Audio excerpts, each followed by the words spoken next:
Morning, everybody. It's Cooking with Cory, and I know my eyes are all sleepy and tired because I slept in today.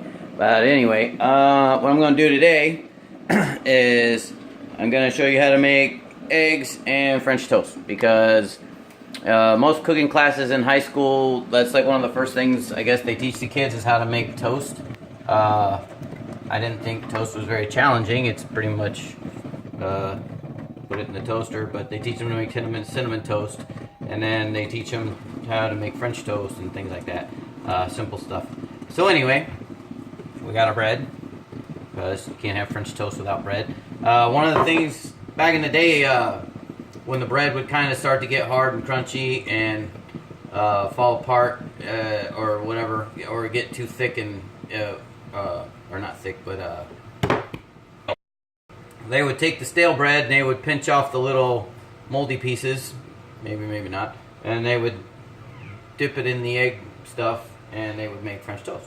And they also used to make milk toast. So what a lot of you make for breakfast or you get at the restaurants and you think it's French toast, it's actually milk toast, because it's more saturated in milk because you put a lot of milk in there and only a little bit of eggs. Whereas a true French toast, you dip like a thicker crusted bread into an all more egg mixture and not so much the other thing. So anyway, what I did was I already got my eggs. I got 2 eggs, it's just me, so 2 eggs is enough for 4 pieces of French toast. And I've already put some nutmeg and some cinnamon on there. And some people like to put the sugar in now. You can put the sugar in now. I like to wait until after the milk's in there, because if you don't, what are you meowing at? Did you want on the video?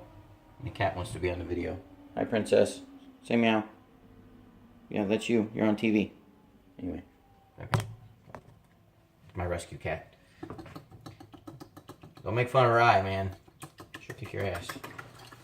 Alright, so you whip this stuff up, and you don't have to get it too mixed up. You're just gonna be dredging it in the toast.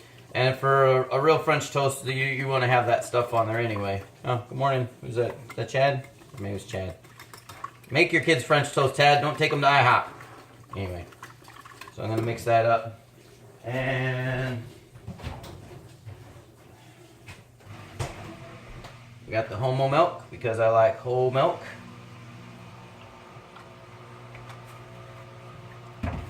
You can get 2% and all that other stuff, but that's like drinking white water. And since I'm already lactose intolerant, if I'm going to drink milk, I want to taste milk, so I drink whole milk. I just like it better. So the littlest daughter was supposedly making cakes last night, and she was supposed to send me some pictures of them, and I have not got said pictures yet. So Camille, if you're watching, or well, it's early in the morning in California, but send me your pictures of your cake. I want to see how it turned out. Alrighty. So like I said, you don't have to be super, you want it to be nice and thin, because you want the bread to suck up the egg juice. Alright, so, and it's okay if it's a little foamy, it's all good. Oh, almost forgot to go. Now you don't have to put anything in it, you could just do the eggs and milk. But what I like to take the sugar, just because I have a sweet tooth, and put like about a half tablespoon in there. Ooh, that was yoingy right there. You can feel it grinding on the bottom. Powdered sugar would probably be better. A lot of people take powdered sugar and they poof it over the top of it when they're serving it, which is another cool way, because one of the arts of cooking is making your cooking look good and edible and stuff. So people want to see that. Alright, so the pan has been heating up over here, and I kind of like a dummy left the spatula hanging over the fire, so it's very hot. So yes, Dave, even my fireproof hands, that's a little too hot. A little too hot for the, just be grabbing with the bare hands there.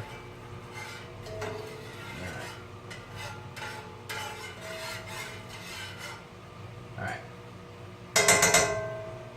And it doesn't need to be super hot, because you want it to kind of cook, not really slow, but you want it to cook.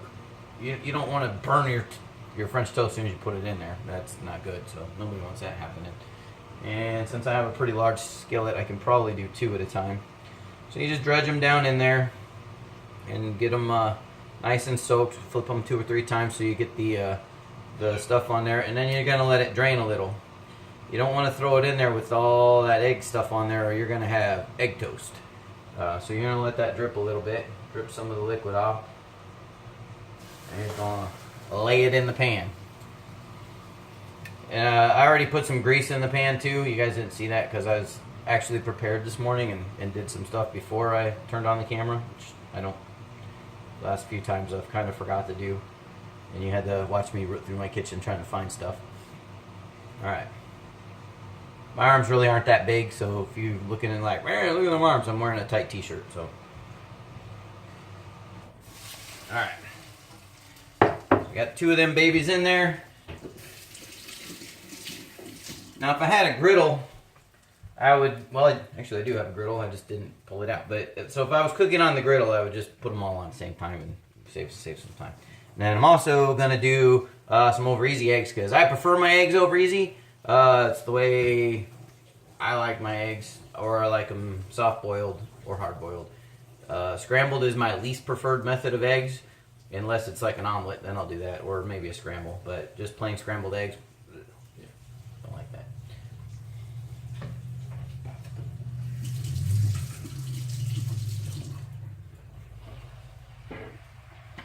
However, if you have children, they probably only eat scrambled eggs, so, you know, you gotta do that. You gotta live with that too. Alright, so you don't have to cook these too long on any one side. And you don't want them to stick, so you wanna just make sure that the grease is doing its job down there and getting it not sticking. So they're gonna start to look dry on the top. So let's take a look. Alright, so they're gonna start, see how like when I first put them in there, they were still wet while the wet is settling. But what heat does is heat repels wet, right? So the heat is pushing the egg back into the toast and the milk, and it's all bubbling and doing its thing in there. All right. Like I say, you don't have to have this super killing heat hot. Like about medium. What am I on? Medium high. So that you agree with? Okay. Medium high. So let's come back over here. Oh, I got a thumbs up. Whoever's watching likes what they're watching.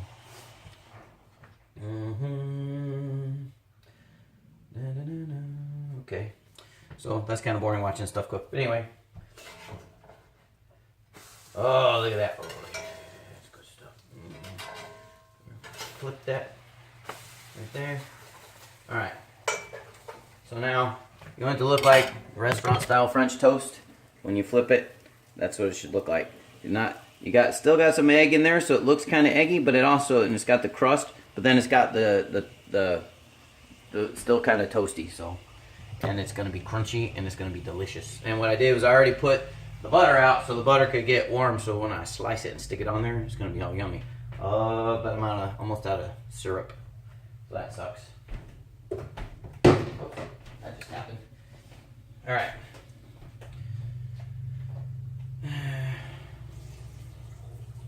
Usually I try to buy syrup without high fructose corn syrup. I didn't buy that syrup. I think that was bought for me by somebody else. It's got high fructose corn syrup in it. But normally I try to avoid anything with high fructose corn syrup in it. Ketchup, soda, any of that stuff. So when I do drink my sodas, like my Groovy root beers that I had, I drink real sugar soda because your body understands how to process real sugar. And high fructose corn syrup, which everybody's been pumping in our food for years, God bless the corn farmers, but we don't need corn in every meal we eat.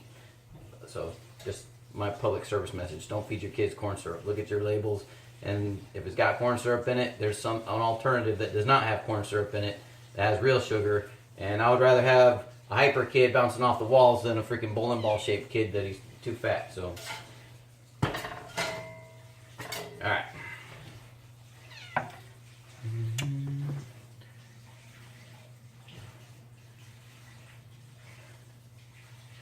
Alright.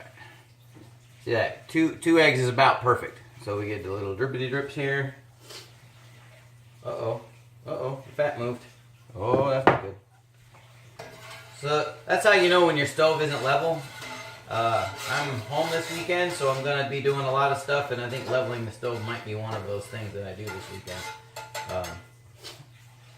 Because it's annoying when all your food slides to one side of the pan when you're cooking. Alright.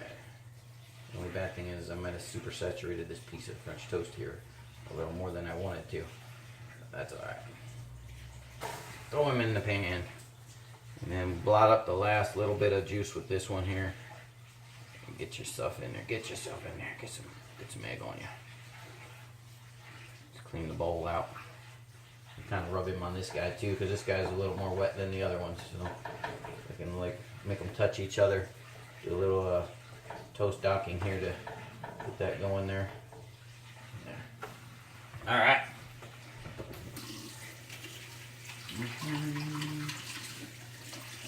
And because I like clean as I go, that's just one dish. I think what I make the other day for you guys, I made something for you guys the other day that made like a huge mess, and I dirtied a lot of dishes. Oh, the sweet and sour pork. I was gonna bust out the dishwasher on that one just because it was a lot of dishes, but then I was like, I'm not gonna wash like that little bit of stuff. So clean as you go. Display has to look pretty, right? Are you still watching? It's gotta be Rachel. I bet Rachel, because I was just chatting with Rachel this morning, so she's probably watching me.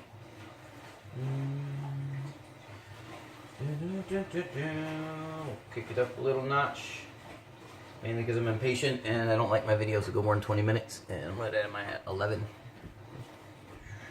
Yep, 11:30. So the last piece of toast got most of the nutmeg and the cinnamon mixture in it. So that's gonna be a good piece to chomp down on later. Yeah, look at that.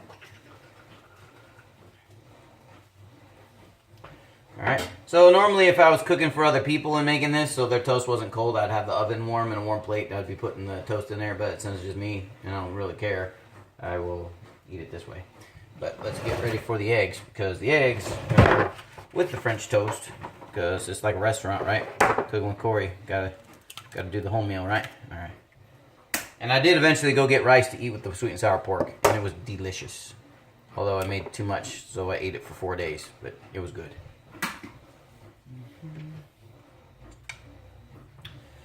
Alright.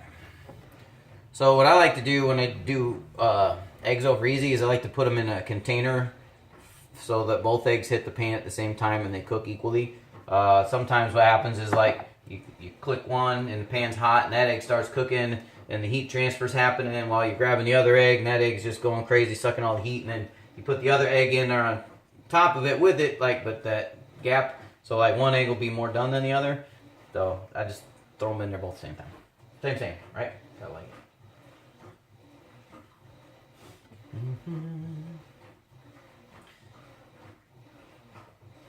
All right, let me show you this. This is how you know you soaked the French toast a little too long. So you see, I was telling you how the heat transfer comes and it pushes the egg back through the toast.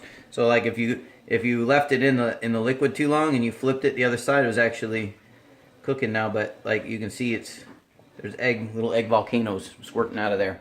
So I got a little too much egg mixture on that one because I got sidetracked. Anyway, this guy's probably done because he didn't have hardly any egg on him. Yeah, this one's gonna be. I don't usually suggest smashing things because when you smash them flat, you kind of change the texture and everything. But I just want to get that sucker out of the freaking. So I can get my eggs cooking. So we're gonna make eggs. We need more grease. Where's my grease at? Move all my root beer out of the way. For those of you that watch, I don't drink, so those bottles you heard clinging was root beer bottles. Legit, like I have a whole refrigerator full of root beer. Alright. Throw a little bit of bacon grease in there. If you don't have one of these, I suggest you go buy one. I think I got this at like an antique store. Maybe. I don't know. You can get them Bed Bath & Beyond maybe. I don't know if they sell that kind of stuff there. I've only been in there a few times. But anyway, it's a grease holder. And it's got a little rubber seal. And you just keep that in your refrigerator and keep your bacon grease in there. Some of this bacon grease going down towards the bottom has probably been here since 2015 when I moved back into the house. So it keeps for a long time. As long as you keep it in the refrigerator. and a lot of times I end up using it anyway. So if it ever gets all the way full, then I just start over. I heat that thing up on the stove or in some boiling water, and then I pour the big fat turd out in the trash and start over again with some new bacon grease. Alright, so we got the bacon grease in there nice and hot. Ooh, look at that. Oh, it's nice and hot. That's bacon grease. And we're still about medium high.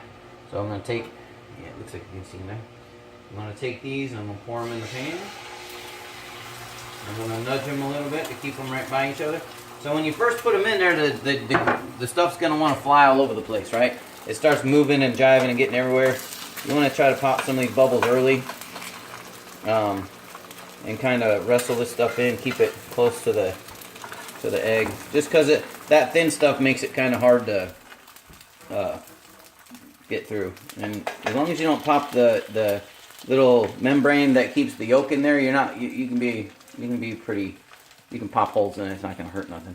But again, medium heat. You're looking for the opaqueness, opaquency, whatever that word is.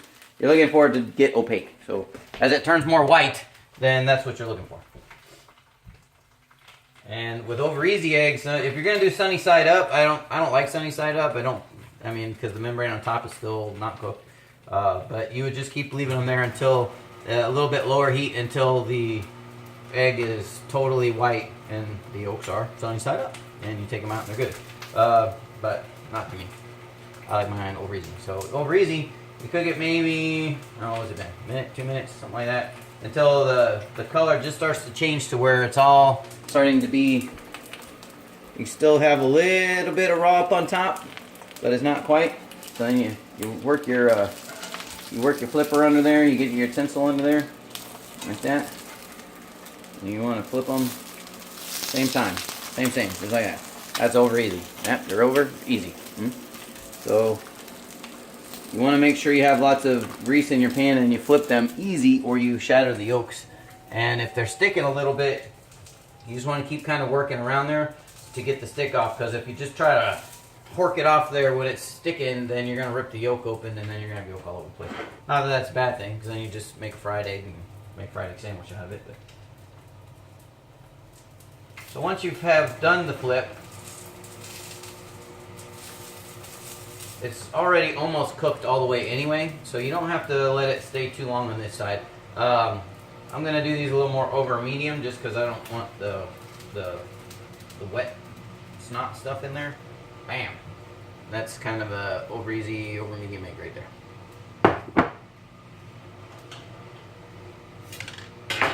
So anyway, we'll display this all nice and pretty. Make it look all nice. And that's breakfast. Have a good morning.